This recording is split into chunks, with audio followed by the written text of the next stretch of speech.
नमस्कार छात्रों, हम लोग डिस्कस करने जा रहे हैं जो टॉपिक है अपव्यय और अवरोधन, स्टिग्नेशन एंड वेस्टेज। ये एक महत्वपूर्ण टॉपिक है।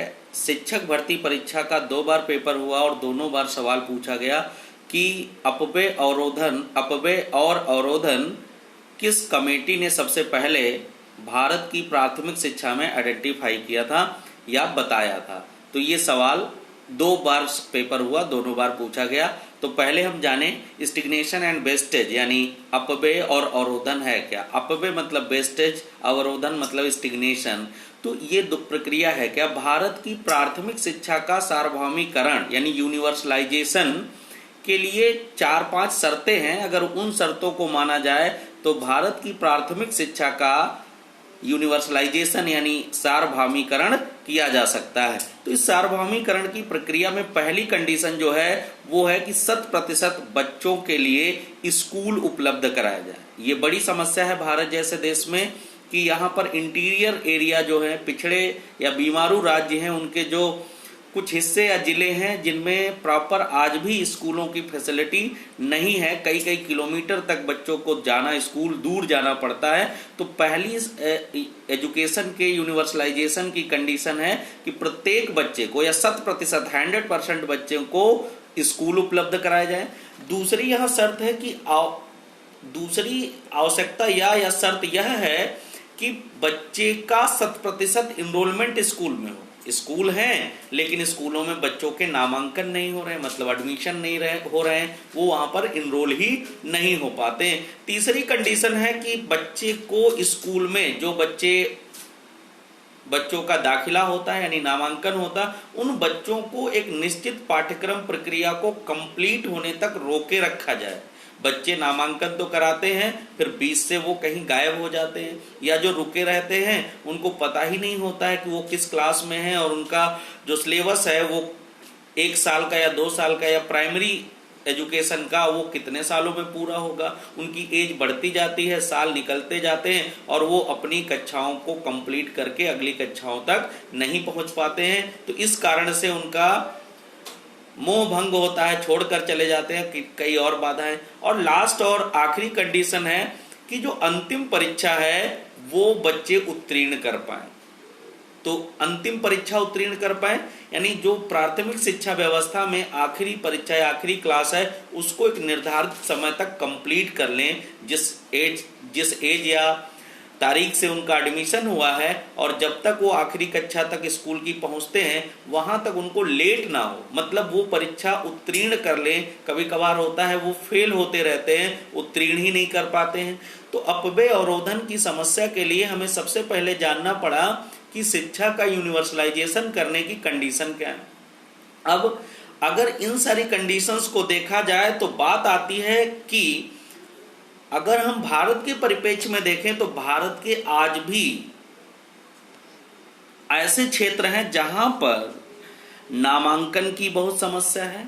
जिन बच्चों के नामांकन हो जा रहे हैं वो स्कूल में नहीं रुक रहे हैं, जो स्कूल में रुक रहे हैं वो निर्धारित समय तक अपना पाठ्यक्रम पूरा नहीं कर पा रहे हैं और वो स्कूल छोड़कर चले जाते हैं। यही स्कूल छोड़कर जाना इन्हीं सब कारणों की वजह से, स्कूल ना होने की वजह से, नामांकन ना होने की वजह से या फिर अंतिम परीक्षा उत्तीर्ण ना कर पाने की वजह से और कई सारे कारणों की वजह से जो बच्चे स्कूल छोड़कर चले जाते हैं, इस पूरी प्रक्रिया को हम अपव्यय और अवरोधन कहते हैं। अपव्यय और अवरोधन यानी वेस्टेज और स्टिग्नेशन का अगर हम शाब्दिक अर्थ माने तो अपव्यय का मतलब होता है फिजूल खर्ची यानी बेकार का व्यय, और अवरोधन का मतलब होता है रुकावट, बैरियर।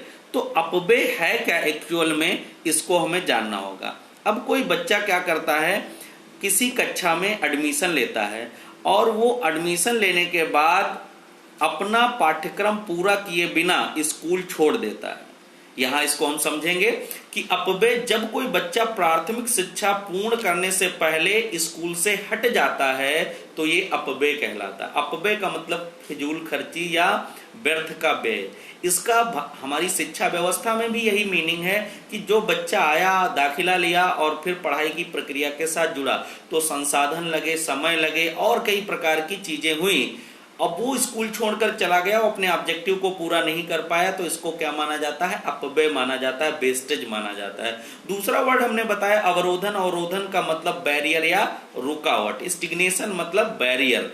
तो यहां क्या होता है, किसी बच्चे का किसी निम्न कक्षा से एक बार से अधिक, अब अपव्यय हम लोग तो क्लियर हो गया है, लेकिन अब अवरोधन की बात करें तो अवरोधन का मतलब रुकावट है।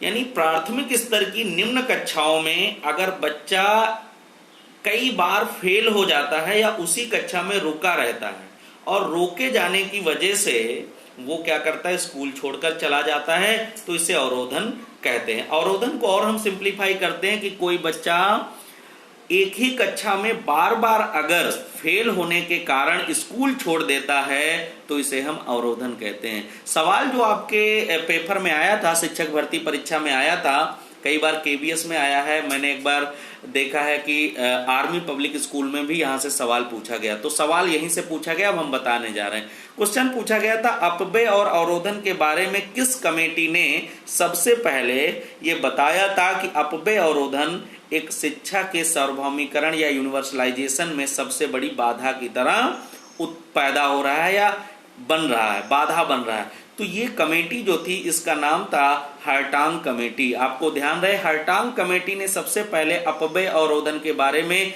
बताया था। हर्टांग कमेटी 1929 में यानी 1929 में बनी थी और इसने अपव्यय और अवरोधन को आइडेंटिफाई किया था। तो ये ध्यान रहे, 2 बार सवाल आपको पूछा गया शिक्षक भर्ती परीक्षा में। अब बात आती है अपव्यय अवरोधन की समस्या के कारण क्या है, रीजन क्या है, कॉजेज क्या है स्टिग्नेशन एंड वेस्टेज के। तो कई सारे बड़े कारण Kothari commission, new education policy और कई सारे आयोगों ने आइडेंटिफाई किया कि बच्चे ड्रॉप आउट क्यों बढ़ रहा है, ये संख्या क्यों बढ़ती जा रही है, प्राथमिक स्तर पर बच्चा क्यों स्कूलों में नहीं पहुंच पा रहा है। तो देखा गया कि इसका सबसे मेजर जो प्रॉब्लम है अपव्यय अवरोधन का, वो सबसे पहला है कि जितने जरूरी स्कूल होने चाहिए वो स्कूल उपलब्ध नहीं है। सबसे बड़ा कारण है अपव्यय और अवरोधन का कि स्कूलों की संख्या आज भी बहुत ज्यादा कम है भारत में, बहुत कम मात्रा। जबकि आरटीई एक्ट के द्वारा ये बताया गया है कि 1 किलोमीटर पर प्राइमरी स्कूल और 3 किलोमीटर पर जूनियर स्कूल होने चाहिए, नहीं है। कई कई किलोमीटर तक बच्चों को पैदल जाना होता है, इसलिए वो स्कूल में उनका आकर्षण घट जाता है या स्कूल उनको आकर्षित नहीं कर पाता। एक आध बार शौकिया मतलब ऐसे जाते हैं, अपने शौक में जाते हैं और फिर वो वापस दोबारा स्कूल को कंटिन्यू नहीं करते हैं।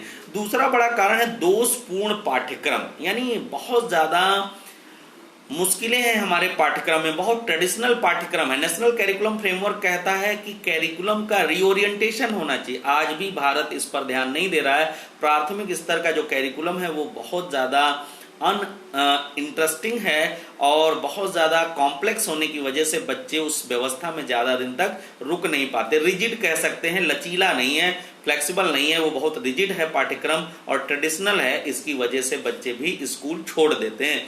तीसरी जो सबसे मेजर प्रॉब्लम आज भी भारत के पास बनी हुई है वो ये है कि स्किल्ड टीचर्स नहीं है स्कूलों में।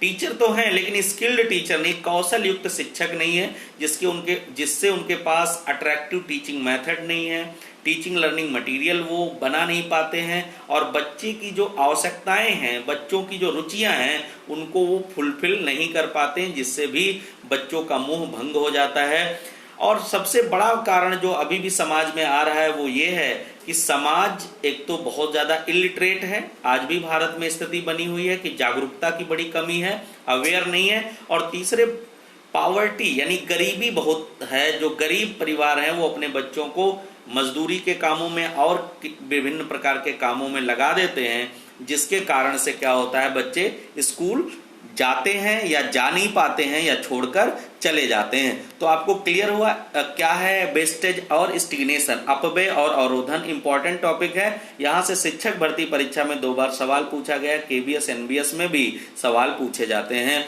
आप वीडियो को देख करके कमेंट जरूर किया करो, जैसे आपके अनुभव हुआ करें। कुछ उस वीडियो में जो कंटेंट बताया गया है उसमें कुछ इंप्रूवमेंट चाहते हो या हमें कुछ सुझाव देना चाहते हो तो कमेंट बॉक्स में लिखा करो। अच्छा लगा है तो भी आप लिख दिया करो कि आपको कुछ अच्छा लगा, कुछ सीखने को मिला, इससे हमें भी थोड़ा मोटिवेशन मिलेगा। बहुत बहुत धन्यवाद।